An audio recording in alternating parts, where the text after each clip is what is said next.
What's up, Brozones? Welcome to the Ozone and welcome to another Gravity Falls Journal 3 video. I was going to say Journey 3. I had no idea why I was going to say that.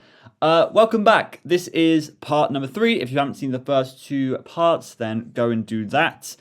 We aren't even halfway through the book, so we've still got quite a while to go, but luckily I'm keeping up with the weekly uploads, so I hope that you are enjoying that at least.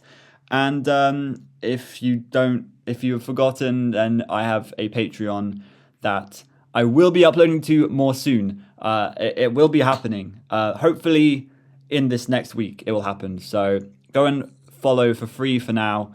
And then if you like what you see there, then you can, of course, pay for the full membership if you want the full videos. Anyway, let's get back into Journal 3. Last time we left off around here, so we were talking about the island head beast. We had the platypus, I remember. Oh yes, so this was the expedition that Stanford was going on with Fiddleford, and they were journaling everything that they saw along the way, and they saw this island head beast that we saw in the Dipper Shorts, or at least I think that's what it is. And then we have this page, and this was about, well, let's just read it. Despite this bone-chilling thought, I couldn't help but enjoy the scenery. There is no place in Gravity Falls I would rather be than the lake. It reminds me of my childhood and Glass Shard Beach. Of course, we learned about that in Tale of Two Stands. Then we saw that this text was also here. And there's also this text, common something plants? Common, I don't know. Like sea plants, beach plants. No, I don't know. We saw that this text was here, this cipher text, and I was too lazy to solve it last time. So in between episodes, I have typed all of this out, and I don't know if all of this is right, because the thing that I find the hardest actually is distinguishing between G's and Q's. Look at this. Like, you don't know if that's a G or a Q, because Q's, the way that I write Q's is with a line through the bottom. But like, I think this might be like here actually, D, Q, G. Obviously you can see the difference there, but when it's alone, like, you don't know if it's a G or a Q. But I need to remember that the G's have more curvature to the bottom. And I saw comments from last video saying like, I cannot believe that you can't read cursive. Bro, leave me alone. I'm trying to be entertaining, and I'm trying to solve ciphers and read cursive all at once. So just let me do my thing. And I know that sometimes I will struggle with certain letters. The R's are horrible. The Z's are nothing like I've seen before, really. But it is a learning curve. And obviously a lot of people have their strengths and weaknesses. Anyway, so I've put this through the Caesar cipher. And it actually says, I still recall that one summer Stanley and I hunted for the Jersey Devil in the... That's not right. In the Pied Barrens. Pied... Oh, no, not Piedmont. Pipe Bar... No. Pine Barrens, maybe. Mum and Dad never believed that we really saw one. This doesn't mean anything to me because I don't know what a Jersey Devil is. So let me look that up. New Jersey Devil. for the NHL hockey team named after the creature. See New Jersey Devils. What is the Jersey Devil? The popular legend of the Jersey Devil or Leeds Devil is dated variously and attached to various places names such as the Pines. Whoa, Pine Barrens and Lead Point. So that is literally what we just decoded. So it's been attached to Pine Barrens. What's Pine Barrens? I hate Wikipedia, man. Pine Barrens? Anyway, it's in New Jersey. Oh, Pine Barrens, here. The New Jersey Pine Barrens, also known as the Pinelands or simply the Pines, which is interesting. Maybe they were named after this. Maybe not, but it's the largest remaining example of the Atlantic coastal Pine Barrens ecosystem stretching across more than 7 countries of New Jersey. Okay, interesting. What is it about? The Leeds Devil.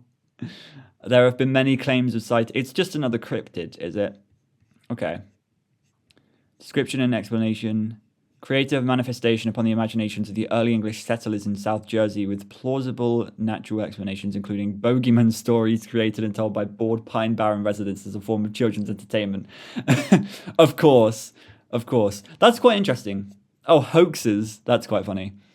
They do look... That looks awful. Oh, that's from a board game. That's like a D&D piece or something. That's cool. That's really cool. There's a connection with pines there. That's very strange, but I guess that's a very good way to fit it all together. Anyway, back to the book. So yes, we left off last time seeing this page but not reading it, and this looks very interesting. It feels like this is a different... Like it looks like different ink was used and stuff. I think it might just be the formatting of the PDF. Like some pages are darker than others because of how it was scanned.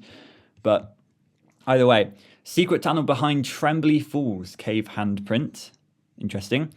We passed through the secret pass in the lake, a hidden tunnel behind Trembly Falls, and arrived right in the center of the mountain. The townsfolk seem wholly unaware of this system of ancient tunnels and caves, which appears to have been dug by a native populace before recorded history. Who or what they were hiding from remains a mystery, although their cave paintings may provide answers. Oh, I see. Dinosaurs. Okay, several hours of tunneling deep through the mountain and disaster struck. Our lantern went out. I knew we should have brought flashlights, but in my foolish nostalgia, I brought this worthless Civil War era piece of junk. Worst of all, we were in complete blackness and I couldn't restart it. Leave it to me to bring a magnet gun, but no matches. As my assistant and I were arguing about what to do, we discovered that a strange living mineral was glowing, or was watching us with glowing eyes. Several more pairs of glowing eyes appeared in the dark. What? Cave paintings.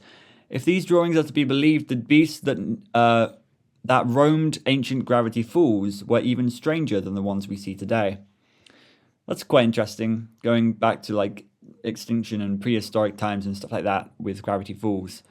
Because it's interesting to hear about the evolution of this strange place and why all of the cryptids and stuff are drawn to Gravity Falls. This reminds me of the Velociraptor. Is that I'm not very good with dinosaur names, but it reminds me of the thing that we saw in that one episode where Stan, the pig episode. I forget. I don't know. The one where they see the dinosaur flying and stuff, and the pig gets kidnapped, and they go for the pig.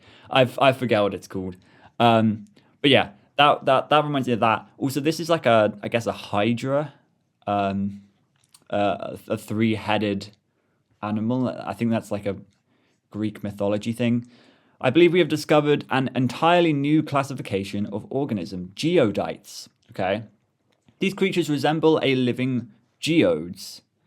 They make high-pitched chirping and humming sounds and amble about on clinking crystal legs. When I picked one up, it sang a baby-pitched little song, attracting several more of these creatures who began inexplicably dancing about. This was the Pac-Man creature that we saw up here. We thought this was Pac-Man, but that is not. Oh no, it could be a Miss Pac-Man. Looking at it again. It could be Mrs. Pac-Man. But I don't know. I don't know why they would do Mrs. Pac-Man instead of just Pac-Man. But I guess it fits in with like the arcade stuff that happened in the show. But that's very possible. That could be that. I like this design. It's very, very cool. Because they gave off a faint glow, I suggested to F that we try to gather them in a pile and use their light to lead us out of the tunnel. He had a better idea. He picked up 2 of them and banged them together, creating a spark that reignited our lantern and our love. They all shrieked at the sight of the fire and scampered away. One bit my finger and drew blood. Luckily, this spark was all we needed to leave this bizarre cavern and continue on our way. Interesting. I love this part of the book, by the way. I love that we're following their adventure. And this is only day 1, maybe? Is all of this day 1? I guess that would make sense because... Oh, interesting. I guess that would make sense because now we're seeing the stars, so it's like the end of day 1. We have Orion, Ursa Major, and William. Okay, so Orion, I don't know much about constellations and stuff. Orion, isn't that the Orion belt? Isn't that a meteor belt? Am I completely tripping out? I don't know, but it looks like an archer. I'm a Sagittarius, so that goes kind of hand in hand, I guess. But I don't know much about Orion and if that fits in anywhere. Ursa Major, that is a no pun intended, a major one, because remember when we were talking in season 1 times about this strange connection between Dipper and bears. We have the multi-bear, we have the Ursa Minor on his head. That's the little Dipper. That's why he's named Dipper. And then there was a lot of other. I swear there was another one where like a bear was involved. There was a bear driving a car at some point, but I don't think that had anything to do with Dipper. Either way, there was this strange connection with bears for a brief period of time, and I thought I was going crazy, but I was. Anyway, Ursa Major has come back up. This is Ursa means bear in Latin, maybe, and that's quite interesting because, of course, it goes with the Little Dipper. The Little Dipper is this.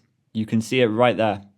It is part of the Ursa Major. So the Ursa Minor is the Little Dipper, and the Ursa Major is the whole bear, I guess. And that's why it's the Major. And then you have William, which is a reference to Bill Cipher. Bill is, of course, short for William. We know that from the security breach tapes, I guess, as well. William Afton. Favorite constellations. It's funny that they should point it out. Orion. Why would Orion be a favorite constellation of Stanford's? Don't know. Nothing comes to mind there. But maybe I need to do some more research into what Orion actually is. But this is probably irrelevant anyway. And I'm looking too deep into every single part of this series, even though there are deeper parts to it. Finally, we reached the top of Gravity Peak and made camp for the night. As we stared up at Gravity Falls' beautiful and strange constellation patterns, we found ourselves discussing our future as if we were back in the old cottage dorm. College dorm, sorry. That's why it made no sense, because I read cottage. F said that once our project was complete and he moved back to California, his dream was to become an independent inventor, patenting robotics that would improve people's lives. Plus, after growing up dirt poor in Tennessee, he fantasized about making enough to afford a nice place with a screen door that wasn't broken. I could relate to his ambition. I discussed my dreams of proving my theory. I could finally leave Gravity Falls, return home to the East Coast, and publish my findings to the world. I'd be the toast of the scientific community, rubbing elbows with presidents and prize winners, debating politics with Reagan or Reagan, like Ronald Reagan, and discussing turtleneck fashion tips with Carl Sagan. I love how that rhymes. That's funny. Imagine the look on the dean of West Coast Tech's face when he saw that the student he refused was now the next Einstein. Imagine how proud my family and hometown would be. The freak would return a hero. That's cute. That's really cute. I love getting the inner thoughts of these characters. F seemed puzzled by the scope of my plans. I had already discovered so many amazing things and recorded them in the journals. Was this grand theory even necessary? Why not publish now, settle down, maybe meet someone and start a family? I laughed at that thought. Romance was far more baffling to me than the greatest mysteries of the universe, and more independently, once Gravity Falls is revealed to the world, it would surely create a weirdness rush of scientists flocking to the town. If I don't discover this theory first, surely one of them will, and my name would be lost to the history books. It hasn't been an easy path, but I prefer the road less travelled anyway. Although I confided in F that I was grateful to be travelling it with a friend. That's quite a scary thought, right? In science, is you discover something and then your name gets lost to the wind. Which I guess I imagine that happens a lot, because I don't know many stories about it, but I know Pythagoras for sure, the guy who did the a squared plus b squared equals c squared on the right-angled triangles. Pythagoras didn't actually make that theory alone. I believe it was a group of his students, or like a group nevertheless, that were called Pythagoreans because they lived in Pythagorean times, when Pythagoras was alive. Anyway, you hear those sorts of stories about famous scientists. I think even Archimedes was a similar one, with like the rising water in the bathtub. Either way, you do also hear like the complete opposite with like Galileo. I'm gonna leave it like that because I can't say the other part. I can't remember how to Galileo Galilei or Galilei. I don't know. Anyway, Galileo, who was an astronomer, I think he he also had a lot of principles and theories that were not accepted by the community. For example, I think he was the person who came up with the Earth rotates around the sun rather than the other, where the heliocentric model, right? I think he came up with that, and it was not accepted by the community. But then he was able to prove it, and he was then a great scientist in history. But then, yeah, you hear like very horrible stories, but then a great outcome out of it. But then you also have scientists that are completely lost to the wind, even though they found things, and other people have taken credit for it. It's quite sad, but I guess in the history of humans, it's a good thing. Barren num-nums, high-flying beans.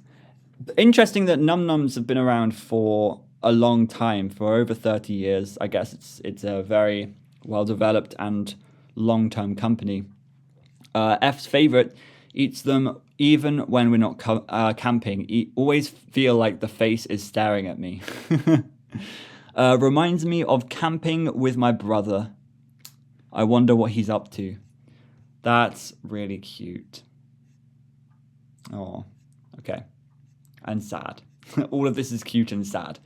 I awoke the next morning to the sound of screaming, which in Gravity Falls is more common than you might think. Apparently, F has been up early shaving. The speed of his facial hair growth is a mystery of its own. When he spied something menacing standing behind his reflection in the creek, but when he turned around to smack the intruder with his banjo, it was gone. Strange things are always found in this hidden pass. The hide behind, right?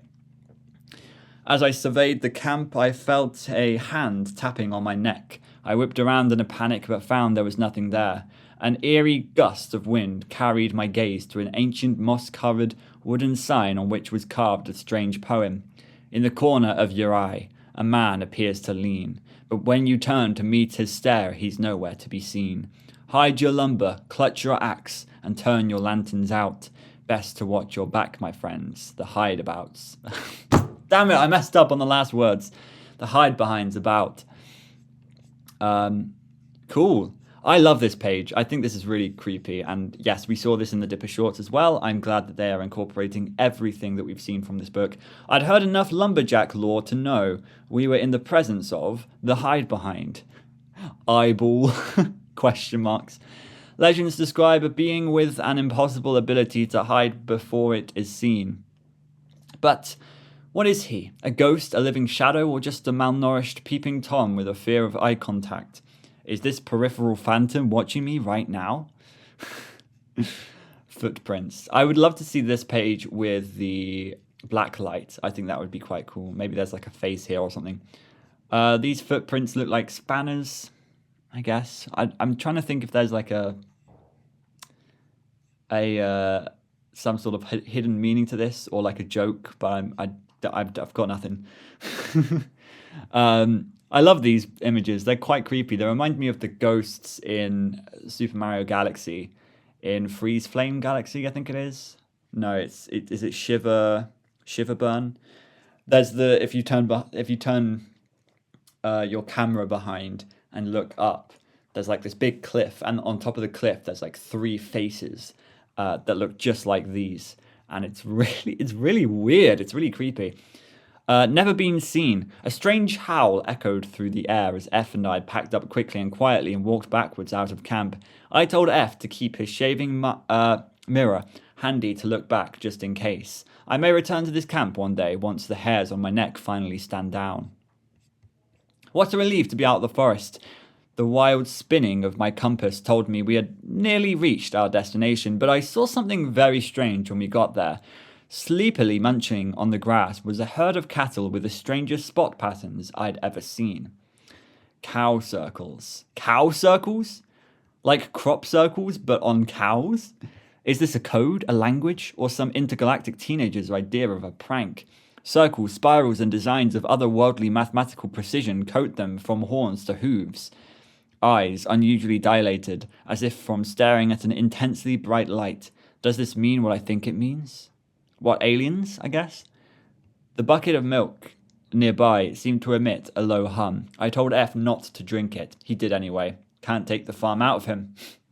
Staring directly at them makes me oddly dizzy. Okay. We've seen there was that one cow in the Seuss shorts. Maybe no, not Seuss. It can't have been Seuss. It was the Mabel shorts, I think. I think we saw that one cow with like 8 legs or something. I can't quite remember, but it was like it had a lot of different limbs. And I imagine we're going to see that in this book as well at some point. This is... What? One chewed on my book. Oh, that's weird. That's so weird. From a distance, it appeared that the patterns on these beasts were in some way linked. Could arranging the cows together reveal a giant message? Oh, don't. Don't do that, because now I'm worried that I'm going to have to somehow put some cows together like jigsaw puzzles and get a secret message. I don't think anything's here. I think it's just like crop circle jokes. It's quite interesting though. Although this does look interesting. This looks like a moon. Okay. Unfortunately, such investigations would have to wait as we arrived at last at our destination, Crash Site Omega. I am ready for this. The site looked exactly the same as I had left it 2 years ago, referenced in Journal 2. I see. Okay. So, yes. So I think we did see some pages about Crash Site Omega and the UFO. However, I think it might have been from a different journal. So that's probably why we're not getting like an introduction to Crash Site Omega, but we're getting kind of like a continuation showing Fiddleford, which I prefer. I prefer it that way to get more of a narrative and to get more story to all of it than for it all to just be like, whoa, I found this big UFO.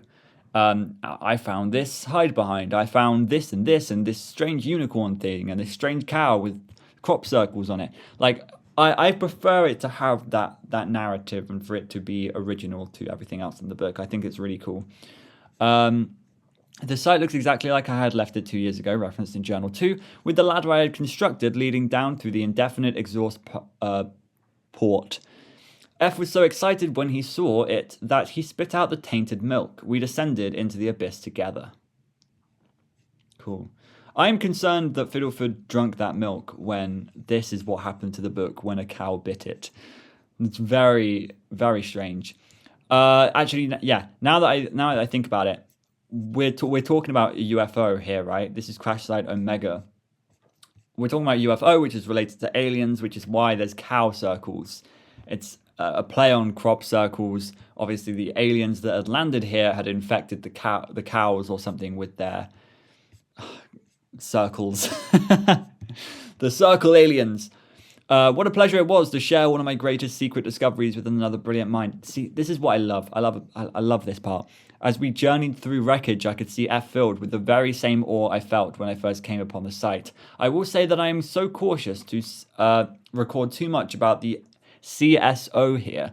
If the wrong people discovered what is buried, it could be catastrophic. The last thing I want is a close encounter with the government. Fortunately, with F's mechanical know-how and my keen intuition, we were able to at last to locate and extract the hyperdrive. What is the hyperdrive? We recovered the drive and stored it snugly in F's backpack. What a good feeling it was to complete our mission. Very soon both our scientific ambitions will be fulfilled. My muse was right. Sometimes all genius needs is a little help from a friend. Whoa. Did we learn about the hyperdrive? Am I just misremembering or not remembering at all? I don't know. A new path. Emboldened by our success, we tromped down a shortcut through the mountain, talking excitedly about the future. Winding through the cliffs, we passed the skeleton of a massive species of pterosaur. A pterosaur? What's a pterosaur? Bigger than anything known to science. Stranger still, the bones appeared to be not fossilized. F cowered at the sight, of its massive jaws. I'm continually surprised by this childlike fear in the face of some of the anomalies of this town. We were about to continue down the mountain when I saw one of the most rare beasts in Gravity Falls, and just my luck, it was fast asleep in our path. F begged for me not to disturb it, but I know from experience that they are incredibly heavy sleepers. In theory, even a novice could capture and cage one without it awakening from its hibernation. I couldn't miss the chance to creep up and do a detailed sketch of... What's it going to be? It has to be some sort of dinosaur. Oh, of course, the Gremloblin. And the reason they did it while it was sleeping is because you're not allowed to look at it. Otherwise, it makes you see your worst nightmares or something. Let's have a look. Fungi detail. Half gremlin, half goblin. Proof that some creatures should not interbreed. See Leprechaun and Weremaid Journal 1. It's hard to look at it, and even harder to say its name 3 times fast. Gremloblin.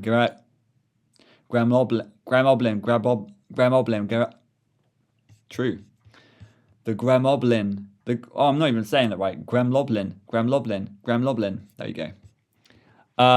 The creature is even uglier up close than I had expected. As I was sketching, my assistant became increasingly agitated. He cowered behind a tree and pleaded for me to move along. Just as I was telling him not to worry, the hyperdrive, which I thought was inactive, emitted an ear-piercing alarm from F's backpack. Oh no! Perhaps the altitude-based change in air pressure had kick-started it. The Gremloblin awoke with a start, grabbed my assistant with his enormous claws, and stared intensely into F's eyes. Claws emit neurotoxins. Oh, cool, I see. Wing structure, phase 2. Okay. I was impressed to get such an amazing view of the elusive creature, but now was not the time for sketching. Hoping to startle the beast, I hurled my canteen at him, splashing him with water. A word of advice to future readers. When fighting a Gremloblin, use water only as a last resort, as water will make it much, much scarier. Oh, boy. Okay. This is funny. He mutated before my eyes and, with a mighty heave of his wings, took flight down the mountain with my assistant in his grasp. I sprinted down the cliffside after the creature, tearing my coat and scraping myself bloody, watching helplessly as the monster flew further into the distance. It was clear that I was going to lose F forever if I didn't think fast, so I whipped out my magnet gun, pointed it at the hyperdrive still cradled in F's arms, and, with a magnetic rush, was pulled 50 feet up through the air onto the Gremloblin's back. One hard blow to the back of the head with my gun, and he was out cold. He careened down through the air. Oh. Never mind. He careened down through the air, taking me and F with him. A necessary gamble. I love this drawing. That's so good. Good. I'm going crazy. Oh, this is probably where we're going to see the weird cow. We crashed through a barn roof and were fortunate enough to land in a soft, cushioning hayloft. The Gremloblin was knocked out and the startled horses began to calm down. The hyperdrive was thankfully in an empty trough, safe and sound. F, however, was far worse for wear. He seemed utterly panicked by what he had experienced, and was in such a babbling state of terror he didn't even seem to notice that his arm was broken and pierced in several places with the Gremloblin's venomous quills. I told you, the G's and Q's. I immediately took him home for treatment. Okay. Oh, interesting stuff is going on here. Memory gun. Oh, okay. Great news, the hyperdrive works. Clearly, the civilized beings who created this technology were far better engineers than they were pilots. Although, I can't help but wonder who is truly the more advanced species, the one who works 1,000 years to invent technology, or the one who simply waits for the other to crash and then collects it for free. I mean, that's an interesting argument, right? But I guess there's a big part of RNG right there. Unfortunately, the hyperdrive requires highly radioactive materials to stay powered, but I was able to raid a government waste dump nearby with ample materials. Frankly, it's worrisome that these barrels will be buried so close to town. I'm doing a public service by removing them. True. Despite our fortune, I've become worried about my assistant. I was able to treat his physical wounds, but I fear there are mental wounds not as easily remedied. For the past several nights, he has been unable to sleep, apparently still haunted by the Gremloblin's gaze. More alarming is his Cubix cube. It has sat scrambled, unfixed, on his desk for days. Oh, interesting. I love how that's coming back. I myself have survived many monster attacks without trauma, but perhaps F is more sensitive than I realized. I spent the afternoon teaching F some of my meditation techniques and a heart rate slowing exercise I learned to help control fear. F seemed skeptical, but I reminded him that we are scientists and that by using our creativity we can solve any problem we face, even our fears. Okay. We have the memory gun here. So this was introduced in the Society of the Blind Eye. This wipes out your memory of a certain thing if you set it to the correct setting. And of course, this was created by Fiddleford, and this makes a lot of sense because he had a traumatic memory and he stopped solving his Cubix cube, and so he wanted to forget. And so this is when he began descending into chaos. And I love that progression. I love that we get the details about the trip. We get everything that they see. We get this incident that has scarred him. And we see the memory gun come into play. Perfect writing. It is great. My assistant took my advice in the worst possible way. Today, he ran up to me beaming and saying he had spent all night working on a solution to his anxiety. He produced this unsettling device. Apparently it can target and destroy bad memories, including his frightening encounter with the Gremloblin. So he started by getting rid of the Gremloblin. That's quite interesting. What if it gets in the wrong hands? Interesting. Blast shield, not nearly large enough. What if the blowback affected the... Is that a blast shield? Oh my gosh. Oh, I see, right. So when you point it at someone, you don't want it to beam back at you. Okay, that's interesting. I would love to hear what kind of rays, like, is it radio waves that are doing this? Like, it's quite interesting. Bulb blasts a wave of radiation strong enough to disassemble the neurological pathways that contain memory. Is it permanent? No, that's what we learnt. Specifier allows the user to type out and target specific memories. I shudder to think what a typo could produce. Oh, that's great. Memory canister holds a spool of electric tape that is supposed to copy and store the memory for later use. Oh yeah, we saw that. We saw Robbie's tape, right? Of him getting zapped, and then I forgot what happened there, but yeah. Output jack to use on a wider scale. The potential applications are alarming. Okay, so there's a freaking HDMI port in there. Interesting. I didn't hesitate to let F know that despite his good intentions, this device was far too dangerous to keep. The temptation for misuse was catastrophic. For all I know, he's already used the ray on me before. I mean, that's also a very valid fear, right? Because you wouldn't know. You would have no idea. So exactly, what if it falls in the wrong hands? I love that we're seeing this sort of foreshadowing fear from Stanford about this memory gun.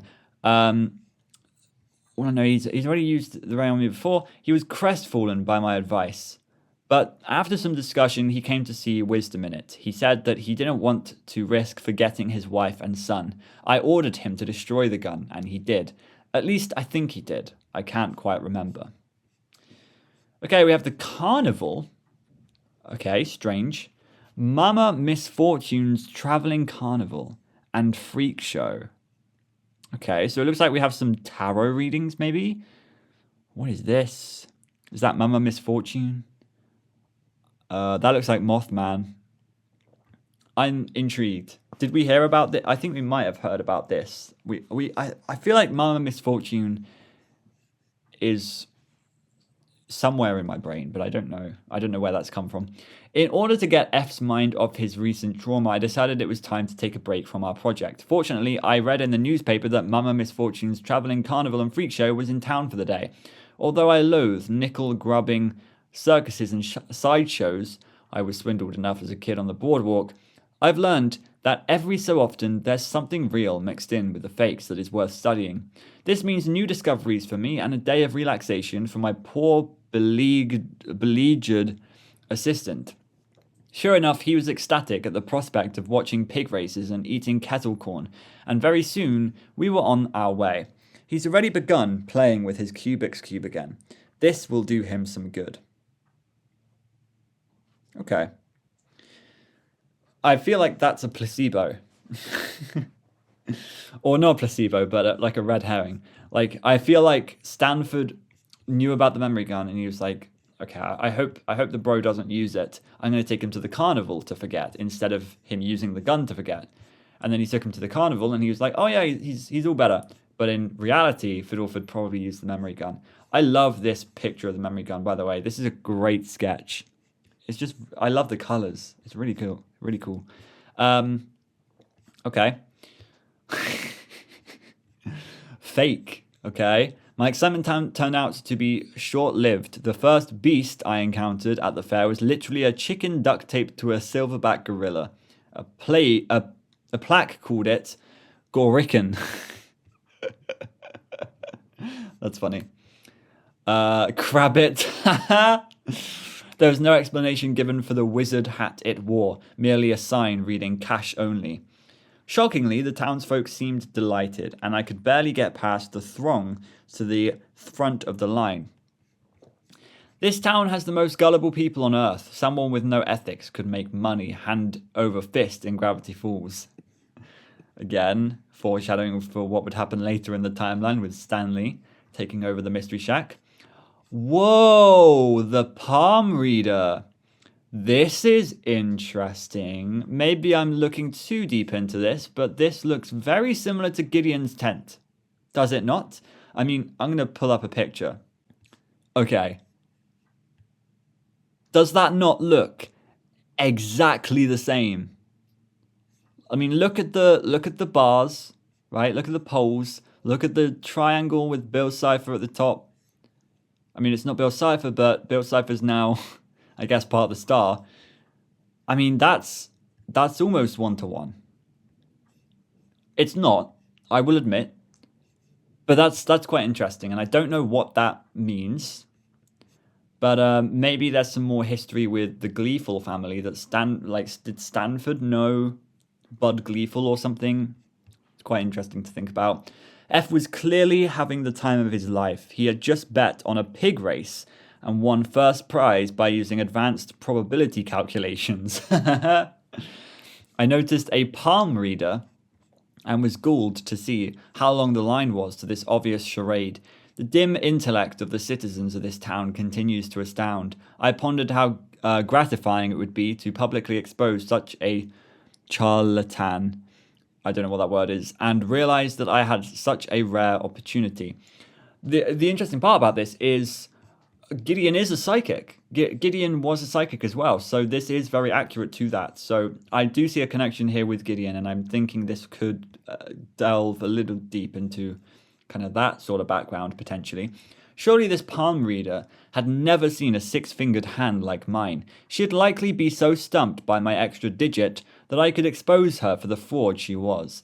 I walked into a darkly lit tent smelling of incense. A strange gnarled crone waited at a rickety table.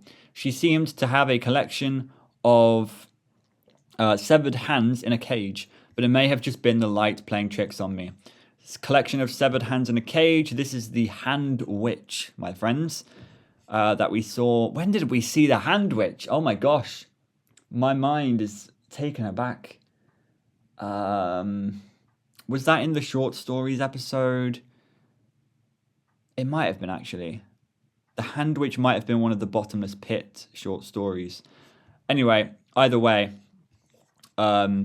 we've seen this witch before. I think, no, she never went on a date with Stan, but I think she was like, ooh, nice behind. Okay. Oh, interesting. Okay.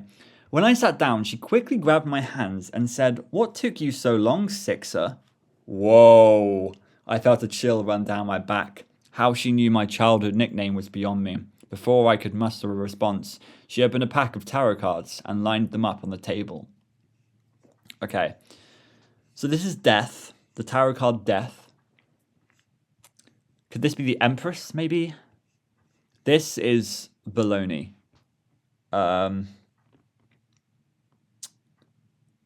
don't know. You would probably call that the Serpent, but that's not a valid tarot card.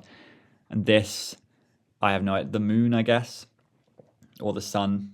But I think that's a moon. Anyway. That's a load of baloney. Down here we have some alchemical symbols. So this is definitely going to be zinc because it's a Z. I don't know what the others are, to be completely honest. I'd imagine there's a sulfur here. I think that could be a sulfur, maybe. When she saw the results, she shrieked and looked at me with a great and pained sympathy. "Someone very close to you is deceiving you. You have chosen the wrong allies. You will live 2 lives, and both of them too short, unless you change now." She handed me a strange blue ring. Ring. "When this is blue, you may pull through. When this is black, you can't turn back." Interesting. So that's talking about Bill Cipher. Someone very close to you is deceiving you. His muse. But he's never going to think it's his muse. That's interesting. I told the psychic to skip the rhymes and get to the palm reading. I already felt uncomfortable, though. Or uncomfortable enough, and was looking forward to getting out of there. With a sigh, she got to it. Okay, so we have trigger finger, the index finger. Well, I guess you can't really assign names to the fingers when you have 6 of them, except the pinky and the thumb. But this is usually the index finger, the trigger finger. She said, "I need to think before I shoot." Okay. He has some marks there. Short relationships. She said, "No one wants to hold a rose with too many thorns." I never understood poetry, to be honest. No one wants to hold a rose with too many thorns. I don't know.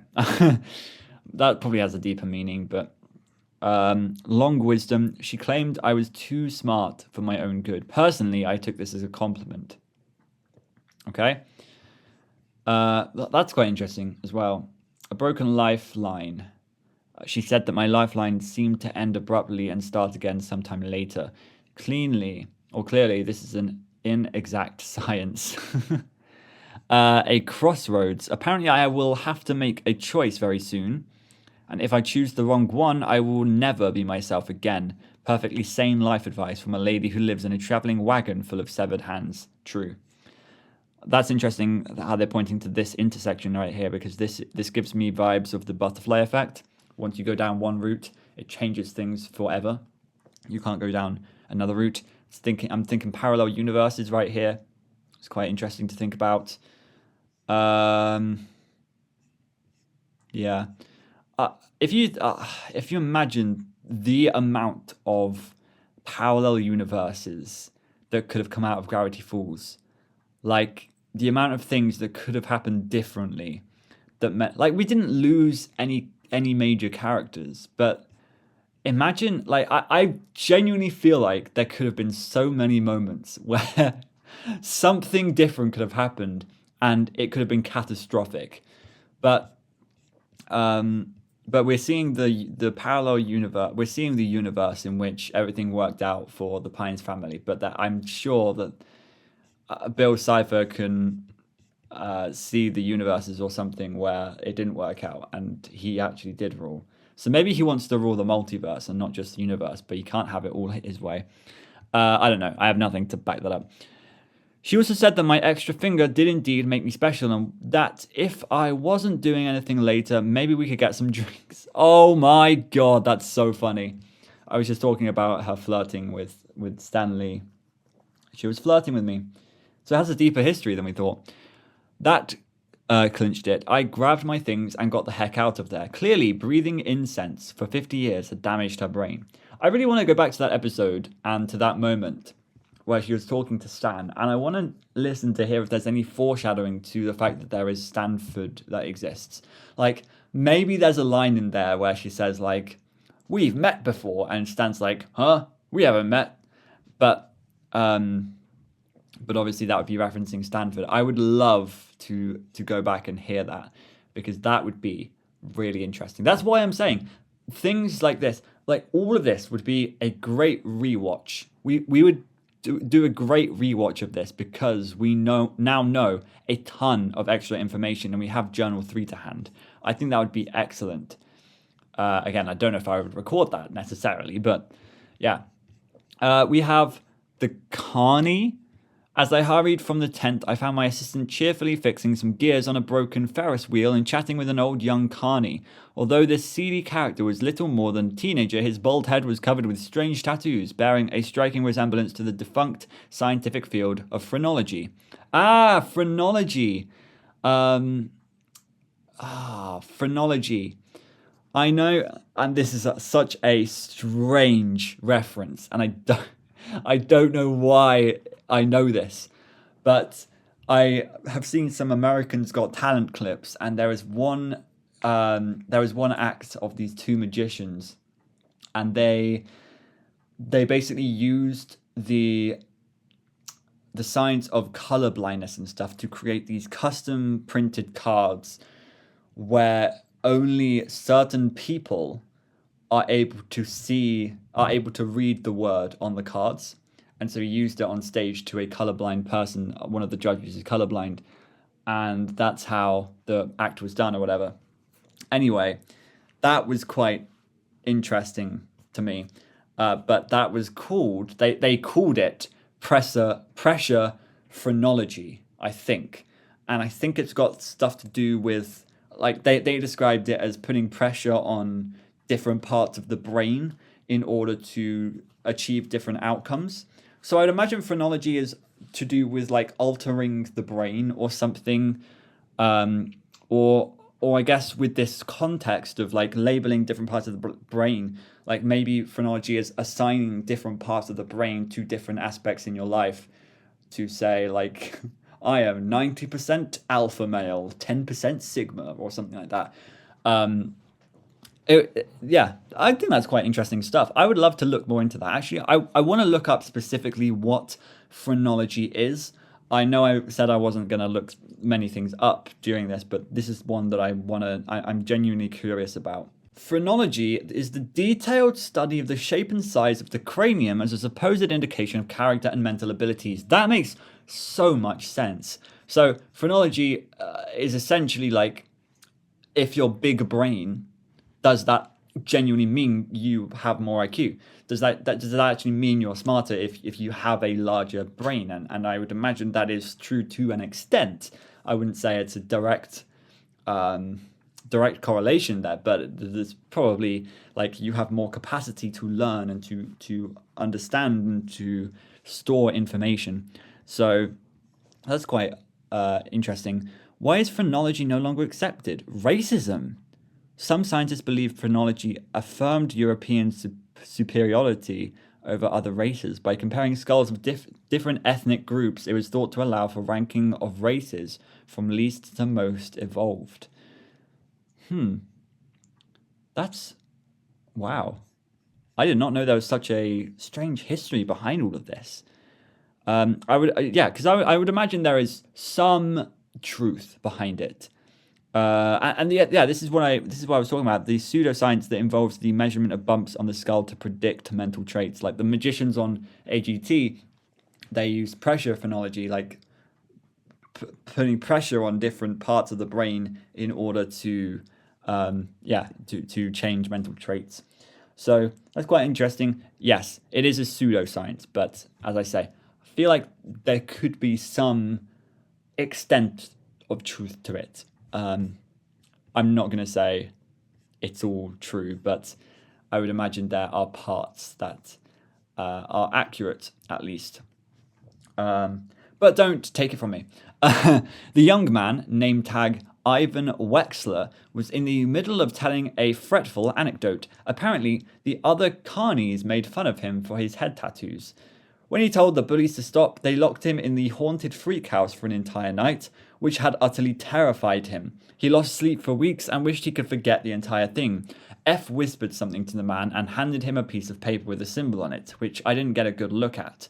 Perhaps I should have inquired, but I was in no mood to spend another second at this ridiculous fair. I took one last look down at my hand and was strangely relieved to find that the palm reader's ring was still blue. I shoved it in my pocket, collected F, and tried to put the whole experience out of my mind. Wow. So, this is Ivan, of course. We met Ivan in the Society of the Blind Eye episode. At that point, he wasn't Ivan Wexler. He was Ivan Lebenbogendiver or something like that. Like some long name that I cannot remember for the life of me.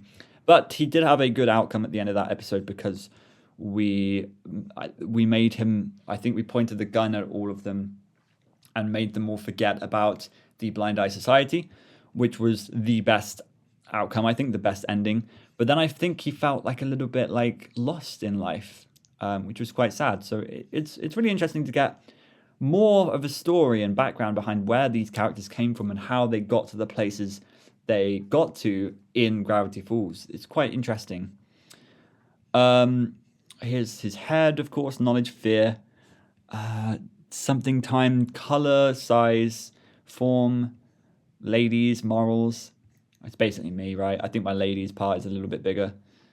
Don't take that out of context. Okay. Oh, I just saw what's coming, for God's sake. Palm reading is ridiculous. I can't believe I dignified that crone with my time. Okay. The ancients made primitive charts like this to predict the future, and even this was more advanced than palmistry. I may want to study up on ancient forms of prediction. That'll show that witch. Okay. Squash with a human face and emotions, he's gorgeous. Seeds with warts, future generations. We saw this in the show. This is just a bit. Like, we don't need to go on about this. I believe we also decoded this in the show. I really wish I had written down what from the show I had decoded, but I mean, I guess I do have video clips of all it, but I don't want to go back and rewatch all of that. F bought this as a gift from me at the fair. I appreciate the sentiment, but it's hideous. He pulled it out of a barrel of reject gourds because he said it reminded him of me. I suppose I did inherit my dad's nose. I kept it on a shelf in the lab out of politeness and tried to forget about it. But I could swear the gourd has been making moaning sounds while I work. Its expression changes on a daily basis, and it seems to be growing something resembling an arm out of its back. Politeness or no, I'm throwing this thing out. Funny. A new concern. Oh, okay.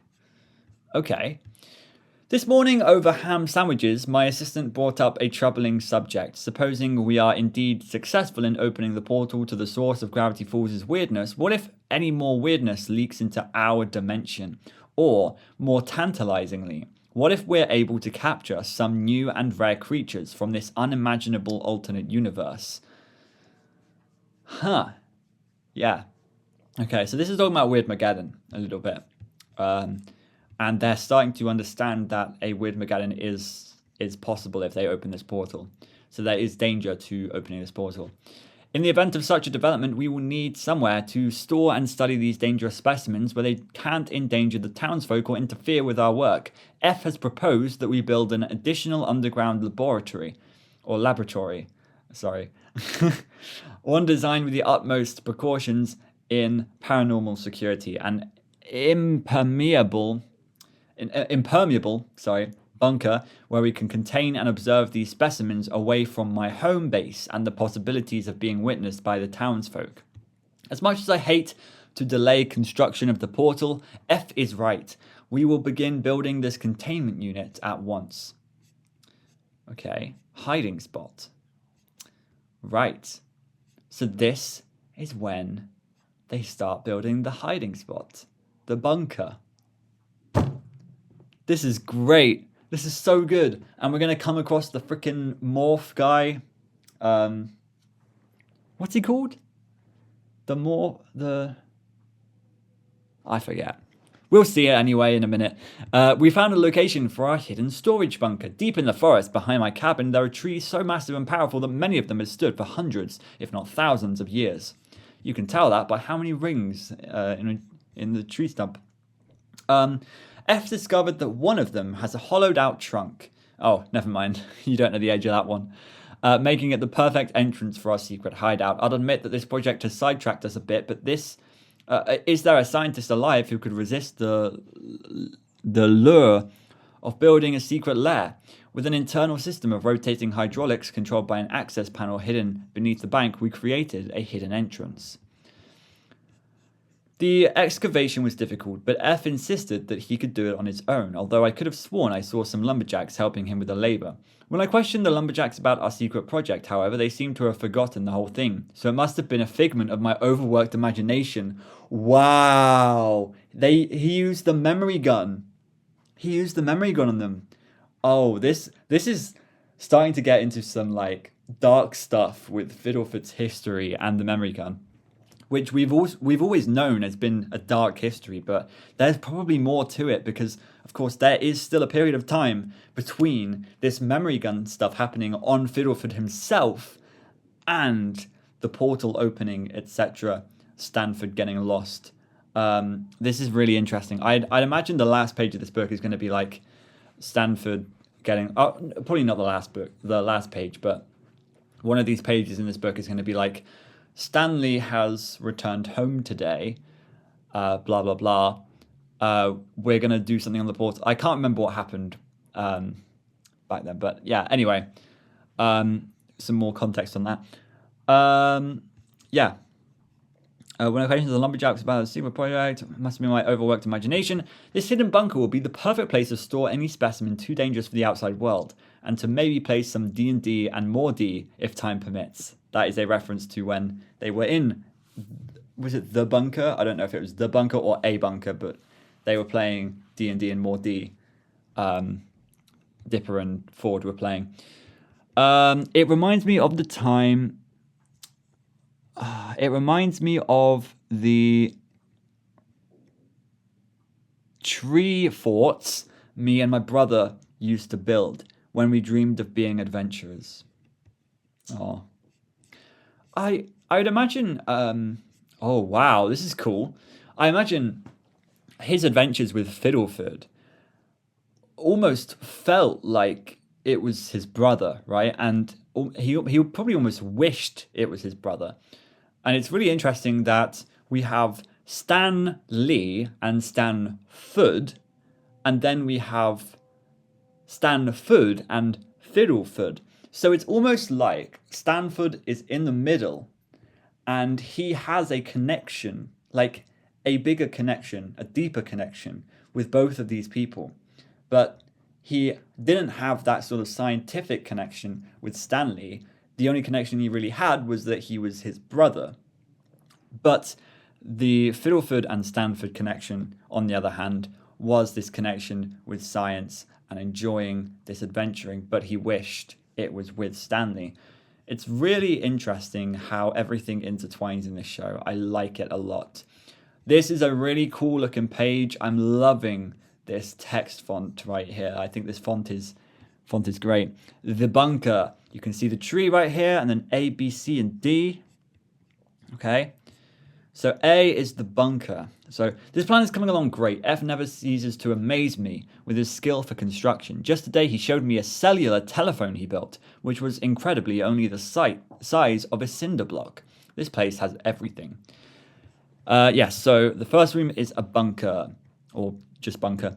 For overnight research, think I accidentally lost F's Schmez dispenser down here. Don't tell him. That's like a Pez dispenser. Funny.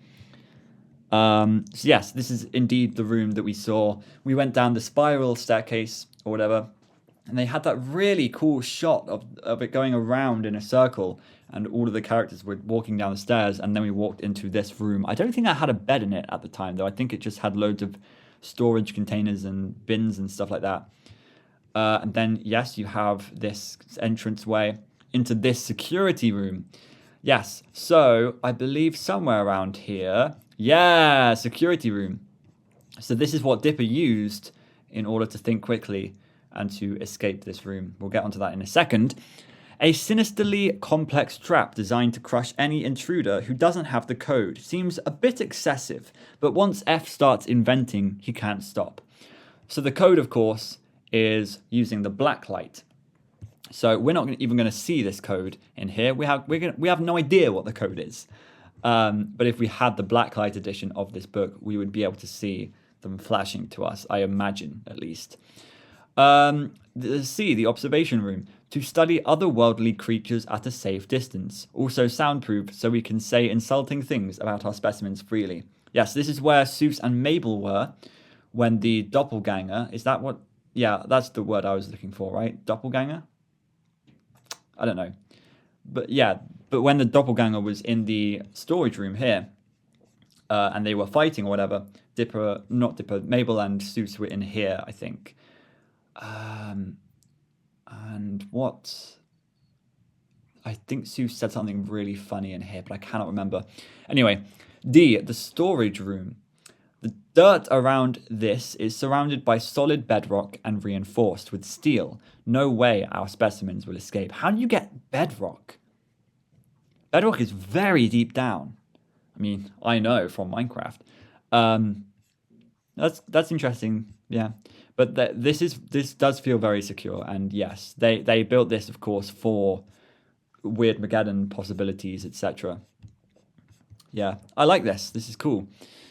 Then we have Mole Man. No lair is complete without one. On second thought, may want to remove the skeleton. Hopefully none are alive. Okay, weird. This stuff we did see in the show. And I remember doing this. So cooling system, we will need to be able to freeze certain specimens for examination. We saw that. This is like cryogenics and stuff we talked about during the show. Temperature control apparatus. F has explained that this can also be routed into an air conditioning unit. Good, it gets hot in here. The heat is making me start to see things. The Bill cipher. Oh my gosh, how many hidden Bill ciphers are going to be in this book? It's so funny. We have liquid nitrogen, of course. Very, very cold. Very cold. Because, of course, nitrogen usually is... there's like 80% nitrogen in the Earth's atmosphere or whatever. It is usually a gas. But when you make it colder and colder and colder... I don't know what the freezing temperature is of nitrogen or whatever, but... you have to cool it very, very cool, and they're contained. I remember I went to CERN once, which is, I don't know what that stands for, but I went to see the particle accelerator in Switzerland, or it's on like, I think it covers a border of like Switzerland, France, neighboring countries, and man, that was the coolest thing I've ever been to. That was the greatest trip ever. I love Switzerland so much, and we did see some liquid nitrogen containers there. They literally had like big containers, and it had a lid, and I believe someone took the lid off, and like liquid nitrogen was like spooling out. And the thing about liquid nitrogen is, and sorry to keep blabbering on, but it looks like a gas, but it is a liquid. It's a strange illusion. It's like It's like dry ice, right? I don't know if there's any relation there, but yeah. I loved going to see the particle accelerator. That was a really good trip. We saw the antimatter factory as well. It was really, really strange. Yeah. The cryogenic temperature control apparatus was designed on site. Temperature can be altered within 24 hours, powered by a small battery network. Pressure gauge, cooling chamber, cross section. This is quite interesting stuff to learn about. Nitrogen core, insulation to keep the heat, to keep the heat in, to keep the temperature constant, right? I think because an insulator will like absorb all the heat. And so the inside of this tank is going to stay cool no matter what the temperature outside is, because all of it is going to be insulated. F suggested freezing popsicles down here while we work. We debated briefly about flavors. He seemed to think molasses was a flavor. What? His upbringing fascinates me. What's a mollusk? I don't know. Each cooling chamber holds 20 gallons of liquid nitrogen solution, enough material to freeze any biological specimen within a 200-year span. Wow, okay. This says ice, ice, baby. We know that. We have a cool zone, airflow. I don't know what's going on. I don't know what's going on. F discussed how in the event of a world war on paranormal catastrophe, Weirdmageddon, these units could be used to freeze oneself with the intent to emerge in the future when trouble has passed. Wow, they were thinking about freezing themselves so they would get through to the future. That's interesting. I think he's back being paranoid. I keep reminding him this is a lab, not a bomb shelter. Cryogenics is really interesting. Really interesting. The fact, didn't they freeze... I think they froze frogs or something in tanks, and they froze them for like longer than a frog's lifespan, I think. And then when it unfroze, the frogs were still alive. I think something really strange. It's so strange. I think that's what Walt Disney wanted to do, right? I think that was like that whole. I watched a Shane Dawson video on it about conspiracy theories. Tut, I know, right? But I think that was like this whole Walt Disney thing where he wanted to be frozen in a cryogenic chamber to like live on eternally, and then they used the film Frozen to cover up any Google searches about it, which is so stupid, but yeah. Way out. I don't know what we're looking at here right now. I have to admit that my assistant really topped himself with the security precautions. F says it was inspired by the popular Russian arcade puzzle game Soviet Blocks, although I think it looks more like his beloved cube puzzle. Either way, this ever-changing mechanical trap is designed to perplex and capture a creature of any possible size and shape. Any possible size and shape. That's very interesting because, of course, the doppelganger... I forget his actual name. Is it the morphling? Anyway, the creature that we had in this episode could be any possible size and shape, theoretically, right? So they actually designed it that way so that there was no way they could escape. Sometimes I think how fortunate I am to be friends with F, because if this room is any indication, it would be terrifying to be his enemy. I have written down the security code here because if I ever forget it, it will be the last mistake I ever make. Written down the security code. Hang on.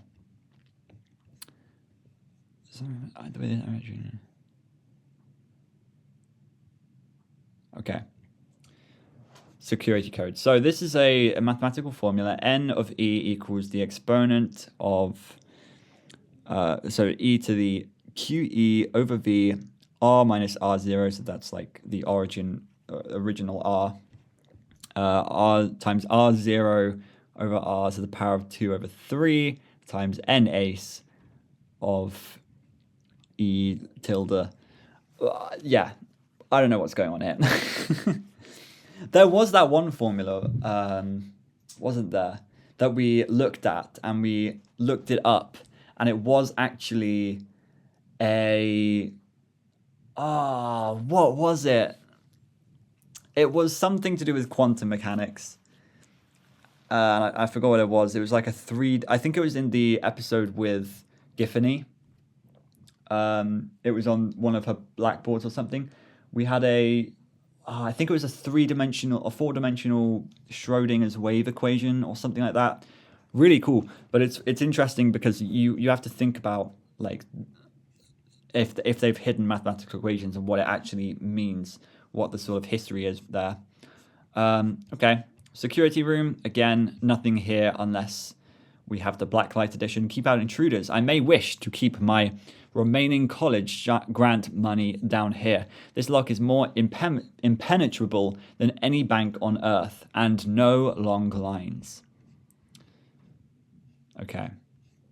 These symbols are so complicated, right?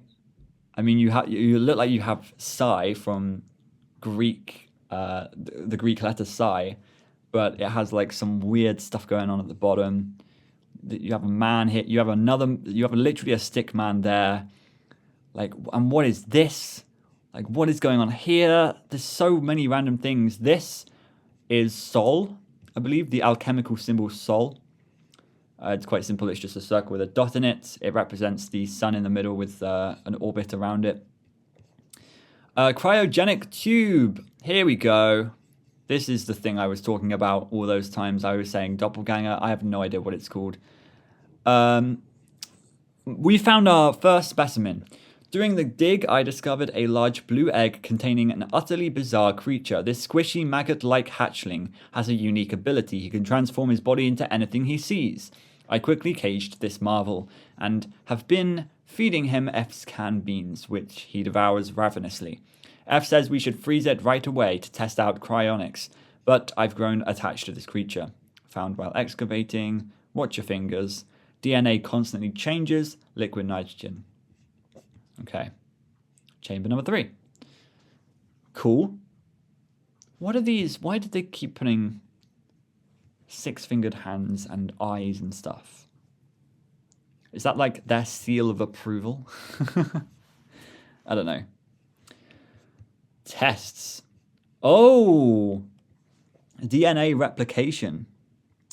So, this looks like... oh my god, what's it called? Mitosis. This looks like mitosis or meiosis.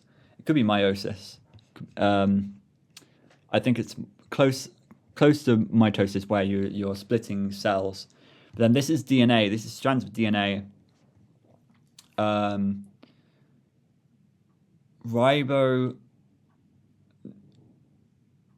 No, sorry, that's RNA. I was thinking ribonucleic acid. That's RNA. I don't know much about biology. I'm very bad at biology. For the past week, I've conducted all manner of tests on the specimen, who I've named Shifty, to get a sense of his unique biological makeup. Although I've yet to determine his origin, I've recorded countless incredible forms. Shifty has such a delightful temperament, transforming into a tail-wagging dog when he's happy and a prickly sea urchin when he's sad. I have shown him photos of a number of different animals, and he always matches them perfectly, although I am careful to only show him small herbivores. The books on large predators are strictly off limits. I have also become careful to wear a surgical mask while around him. The possible repercussions, if he got a good look at my face, are somewhat unnerving. Oh yeah. Every day Shifty grows bigger and bigger.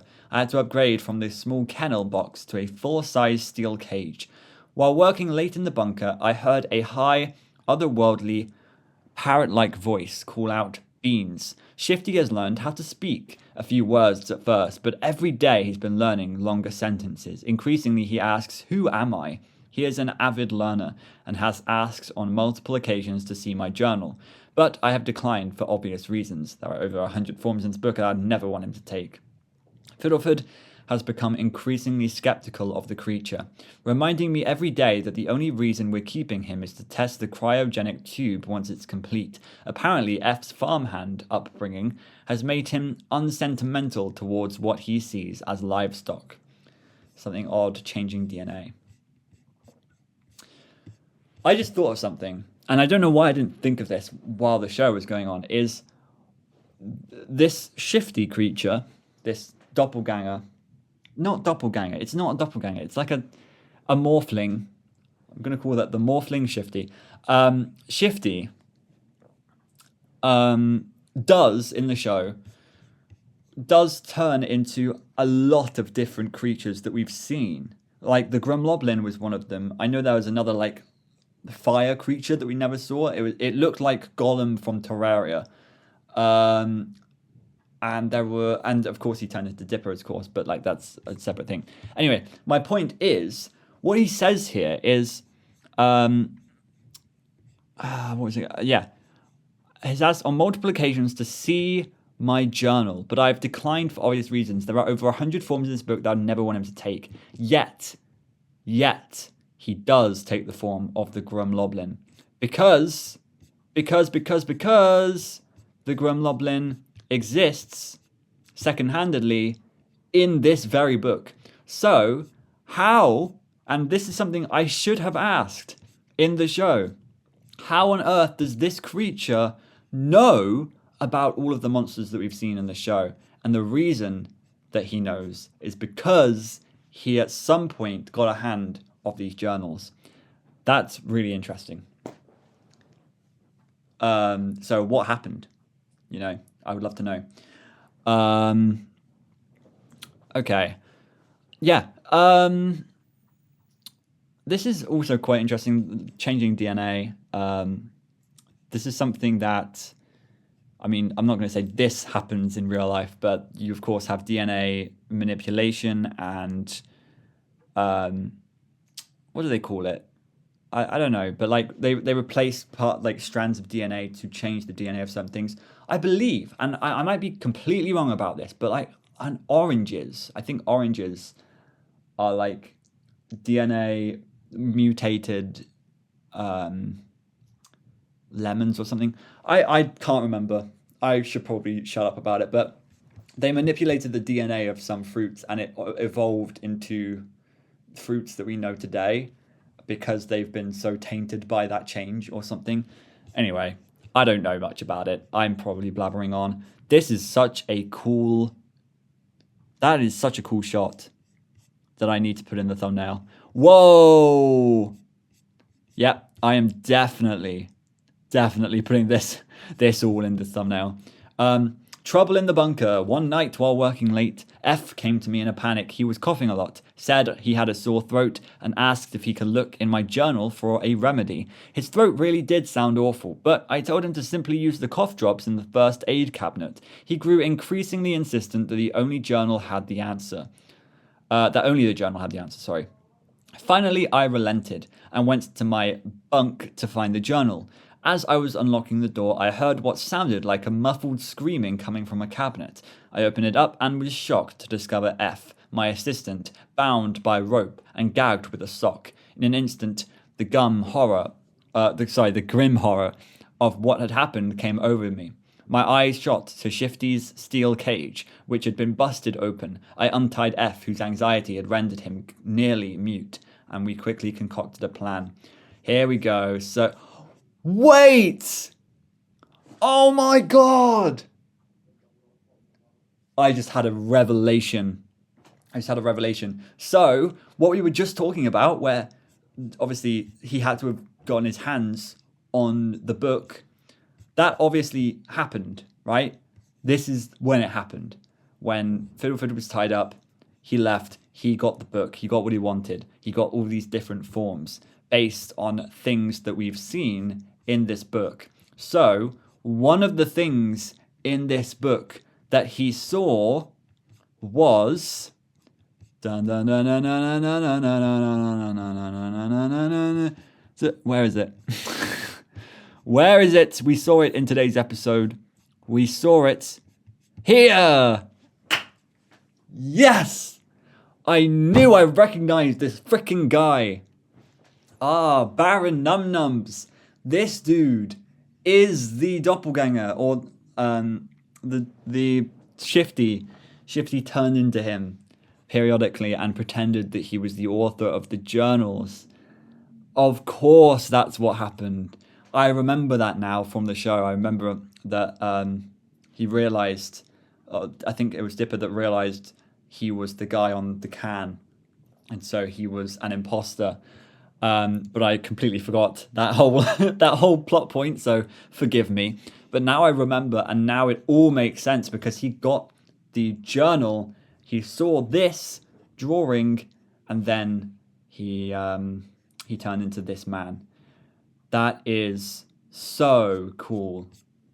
That's really cool storytelling, and I like that a lot. Okay, let's continue this part. Using some gold spray paint, I drew a crude six-fingered hand on a plumbing manual. I tossed it in one of our cryonic tubes and then ran back to the surveillance room. The imposter, F, had been waiting impatiently, shaking involuntarily in his chair. I noticed that his hands were strong. They had bent so strong that they had bent the steel in the arm rests. I told him that in my carelessness I had left my journal in the cryonics room. Do not let out. Extremely unpredictable. It's too powerful. He darted off for the journal, and the instant he stepped inside the cryonics tube, I slammed the red button, trapping him in. He screamed and took on a form I'd never seen. He pounded on the glass and froze before my eyes. I felt remorseful for having to freeze my former pet, but even worse that I'd been fooled and that F had almost paid the price. It can transform. Don't know what this says. I can probably work it out just by seeing this, because like a 2-letter word, a 1-letter word, 2, 2, 2, 2. It's a to a, I don't know. After this incident, we'd both lost a bit of our momentum on this storage concept. We agreed to put this thing behind us and seal off the security measures and return after the portal was complete. If this creature ever escaped, it's a thought too horrifying for me to imagine. I may rip out these pages to sleep better at night. It's playing tricks on me. So that's where that ends. Like, that all happened, and they left the bunker alone. And the next time we see the bunker was when Dipper, Mabel, Seuss, and Wendy go down there and see him again. And then that is when everything happens, because he has memory of this journal. Crazy stuff. Crazy, crazy stuff. Man, that is amazing. Okay, so this is where, wow, there is some cool stuff coming ahead. So we have some portal stuff. We have some stuff to do with Bell Cypher, his muse. It's going to be a continuation of what happened from here. That is crazy. And that is all going to happen next week on this series. I would say we're about 3/7 through the book, which I would say is an okay number, because that means we have 4 more episodes to get through this book. And then I guess maybe another episode to decode everything that we left. So this could be an 8-episode series. It could be like a 12-episode series. I don't know. We're just going through this at our own pace, and I hope that you're enjoying the long-form content, because I enjoy watching long-form content on YouTube these days, and I like just having it in the background.